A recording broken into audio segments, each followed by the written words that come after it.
नमस्कार मित्रांनो, टेक्निकल ज्ञान आणि नवीन अपडेटमध्ये तुमचे स्वागत आहे. मित्रांनो, आज आपण आपल्या या व्हिडिओमध्ये बघणार आहोत आता ई बसने नाशिक सप्तशृंगी गड प्रवास करा.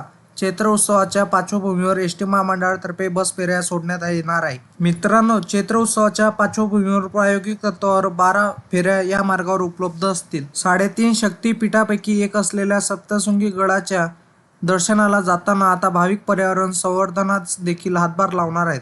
महाराष्ट्र राज्य मार्ग परिवहन महामंडळातर्फे नाशिक ते सप्तशृंगी गड या मार्गावर ई बस चालवल्या जाणार आहेत. चैत्रोत्सवाच्या पार्श्वभूमीवर प्रायोगिक तत्त्वावर 12 फेऱ्या या मार्गावर उपलब्ध असतील. इंधनाच्या एस टी बस गाड्यांमुळे होणारे वायू प्रदूषण रोखण्यासाठी एस टी महामंडळातर्फे इलेक्ट्रिकल बस ताफ्यात दाखल केल्या जात आहेत. यापूर्वी नाशिक पुणे मार्गावर या बस गाड्या उपलब्ध करून दिल्या जात आहेत. आता नाशिक सप्तशृंगी गड या मार्गावर देखील प्रायोगिक तत्त्वावर या बस गाड्या सोडल्या जात आहेत. एस टी महामंडळाने जारी केलेल्या माहितीनुसार या बसगाड्या पर्यावरणपूरक आहेत. या बसेस सेवेमध्ये 5 ते 10 वर्षाच्या मुलांना अर्ध्या तिकिटाची सवलत लागू राहणार आहे.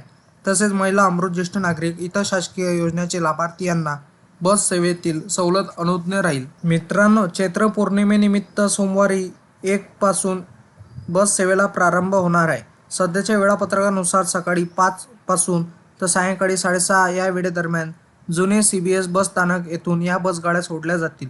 यामध्ये नाशिक ते सप्तशृंगी गड 6 फेऱ्या आणि सप्तशृंगी गडापासून नाशिकपर्यंतच्या 6 अशा एकूण 12 फेऱ्याचे नियोजन असणार आहे. मित्रांनो, तुम्हाला असेच नवनवीन व्हिडिओ बघण्यासाठी तुम्ही आपल्या चॅनलला लाईक, शेअर अँड सबस्क्राईब करा. धन्यवाद.